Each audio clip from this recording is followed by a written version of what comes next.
Morning વિદ્યાર્થી મિત્રો.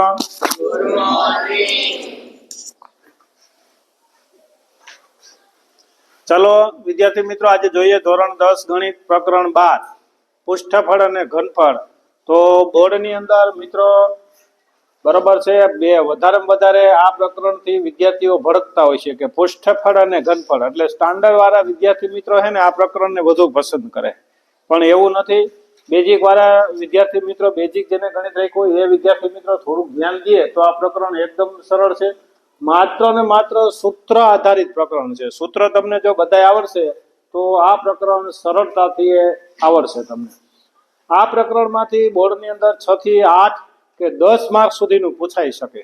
Basic વાળામાં તે બરોબર છે 6 ગુણની ઇનફ છે. સ્ટાન્ડર્ડ વાળા હોય તો એનો રેશિયો થોડો વધારે રાખે આમાં, પણ 6 ગુણનું આ ટૂંકમાં આ પ્રકરણમાંથી પૂછાય. તો મિત્રો જોઈએ આપણે સૂત્ર બધાય. સૂત્રની અંદર કેટલી વસ્તુ આવે? સમઘન, લંબઘન, નળાકાર, 3, શંકુ, ગોલક ને અર્ધગોલક, એટલે 6 ને તમારે યાદ રાખવાના છે. શંકુ વધારે હોય છે અને ગોલક બરોબર છે. એમાં ગોલક એટલે વર્તુળ જ, ગોલક એટલે એક વર્તુળ. તો ચાલો વિદ્યાર્થી મિત્રો જોઈએ આપણે સમઘન. તો સમઘનની વક્ર સપાટીનું ક્ષેત્રફળ. તો સમઘન બરોબર છે તો કે એની બાજુ જેટલી હોય ને બરોબર છે, એટલે 4 બાજુ હોય તો 4 બાજુ લઈ લેવાની. બાજુની સાઈડ ઉપર અને નીચે બે ના આવે. વક્ર સપાટીનું ક્ષેત્રફળ કે એટલે ઉપર અને નીચે બે ના આવે, બાકી 4 ગોળ આખું આવી જાય. તો વક્ર સપાટીનું ક્ષેત્રફળનું સૂત્ર 4l નો વર્ગ લખો કે 4a નો વર્ગ, બંને એક જ કહેવાય, તો 4a નો વર્ગ. સમઘનનું કુલ સપાટીનું કે એટલે કુલ સપાટી એટલે 4 બાજુ તો આવી જાય, પણ ઉપર અને નીચે બંને આવી જાય, એટલે 6 બાજુનો વર્ગ, એટલે કે 6a નો વર્ગ. અને સમઘનનું ઘનફળ એટલે કે સમાન. સમઘન એટલે બધી બાજુ કેવી હોય છે? એની સમાન હોય છે, એટલે બાજુ ગુણ્યા બાજુ ગુણ્યા બાજુ, એટલે કે એનો ઘન. તો સમઘનનું ઘન મેળવવું એકદમ સરળ. ત્યાર પછી આપણે લંબઘનની જોઈએ. તો લંબઘનના પાર્શ્વના પૃષ્ઠનું ક્ષેત્રફળ તો 2h. h એટલે ઊંચાઈ, l એટલે લંબાઈ ને b એટલે પહોળાઈ. તો જો 2h l plus b. લંબઘનનું કુલ ક્ષેત્રફળ. તો લંબઘનની અંદર બરોબર છે તો પેલા જે નીકળે બે કોમન નીકળે, પછી lb, bh અને h. આ યાદ રાખવાનું. લંબાઈ ગુણ્યા પહોળાઈ, પહોળાઈ ગુણ્યા ઊંચાઈ અને ઊંચાઈ ગુણ્યા લંબાઈ, એટલે 2lb plus bh plus hl. લંબઘનનું ઘનફળ l into b into h, એટલે કે lbh, એટલે કે લંબાઈ ગુણ્યા પહોળાઈ ગુણ્યા ઊંચાઈ. ત્યાર પછી નળાકાર.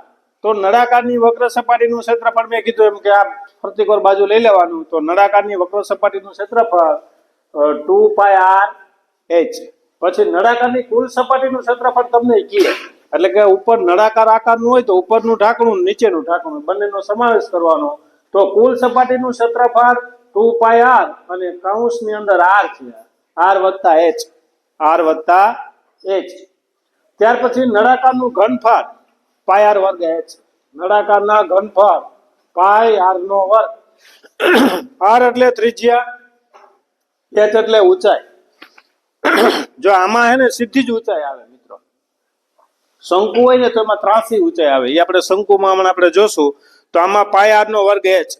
r એટલે ત્રિજ્યા તમને ખબર જ છે. પાઈની કિંમત જો મૂકવાનું કીધું હોય તો 3.14 લેવાના, નકર બધાય દાખલાની અંદર 22/7 લેવાના.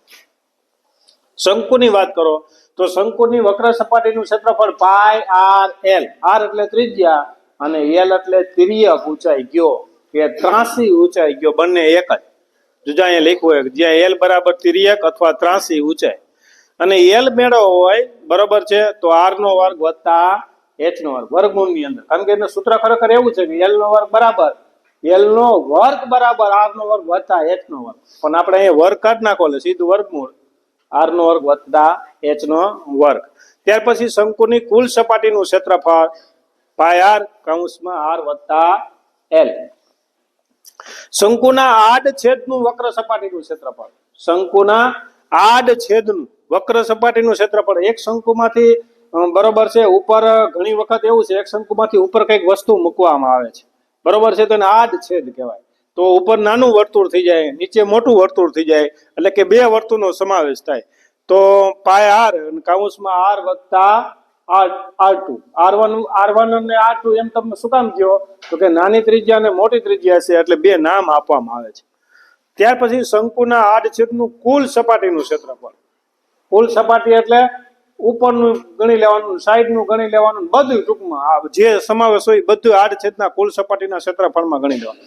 તો પાય આર અને કૌંસમાં R1 વત્તા R2 પ્લસ પાય R1 નો સ્ક્વેર પ્લસ પાય R2 એનો સ્ક્વેર, એટલે કે ત્રિજ્યા અલગ અલગ હોય ત્યારે. ઘણી વખત ત્રિજ્યા નાનું વર્તુળ હોય તો 5 સેન્ટીમીટરની ત્રિજ્યા હોય અને નીચે મોટું વર્તુળ થતું હોય તો 8 સેન્ટીમીટરની ત્રિજ્યા હોય. તો પહેલાને R1 આપી દેવાનું, બીજાને R2 આપી દેવાનું, ત્યારે આ સૂત્રનો ઉપયોગ કરવાનો. શંકુના આડછેદનું ઘનફળ. ઘનફળનું સૂત્ર 1/3 પાય r વર્ગ h જ છે. શંકુનું ઘનફળનું સૂત્ર 1/3 પાય r વર્ગ h જ છે. પણ અહીંયા શંકુના આડછેદની ઘનફળની વાત છે. તો 1/3 પાય h અને કૌંસમાં R1 plus R2 plus R3 જેટલા હોય એટલા. તો અહીં 3 હોય તો 3 એટલે R1 એનો સ્ક્વેર પ્લસ R2 એનો સ્ક્વેર અને પ્લસ R2 3 એનો સ્ક્વેર. L નો વર્ગ બરાબર, જો આમાં કેમ છે આપણે R નો વર્ગ H નો વર્ગ, પણ અહીંયા ખાલી ત્રિજ્યા હતી, અહીં ત્રિજ્યા 2 છે નાની મોટી, તો મોટી ત્રિજ્યામાંથી નાની ત્રિજ્યા બાદ કરવાની અને જે વધે એનો વર્ગ, એટલે કે H નો વર્ગ વત્તા R નો વર્ગ. શંકુનું ઘનફળ બરાબર 1/3 પાય r વર્ગ h. બસ હવે આ બે વસ્તુ, એક ગોલક અને એક અર્ધગોલક. તો ગોલક એટલે આખું ગોળ, તો ગોળ વર્તુળ હોય તો વર્તુળની ઊંચાઈ નો યાદ રાખજો, એટલે એમાં h ક્યાંય આવશે નહીં, સીધું 4 પાય r સ્ક્વેર, 4 પાય r નો વર્ગ, એટલે કે 4 પાય r નો વર્ગ. અને ઘનફળ હોય ગોલકનું તો 4 પાય r નો ઘન કરી નાખવાનો, 4/3, 4 તો ખરું, 4 પાય r નો વર્ગ, પણ અહીંયા ખાલી 3 લગાડી દેવાના અને પાય r ની જગ્યાએ વર્ગ હોય ને ઘન કરી નાખવાનું. હવે એ જ રીતના અર્ધગોલકની વાત કરીએ તો અર્ધગોલકનું ક્ષેત્રફળ શું આવે, વક્ર સપાટીનું ક્ષેત્રફળ, જે 4 પાય r નો સ્ક્વેર છે ને બદલે 2 પાય r નો સ્ક્વેર કરી નાખવાનો. દાખલા તરીકે બોલ છે એ આખો વર્તુળ ગોળ છે, એને કટકા કરી નાખો એટલે ઉપર જે છે એ ખુલ્લું છે, એ માને ખુલ્લું જ રાખવાનું એમને, એટલે એને 2 પાય r નો સ્ક્વેર કરી નાખવાનું.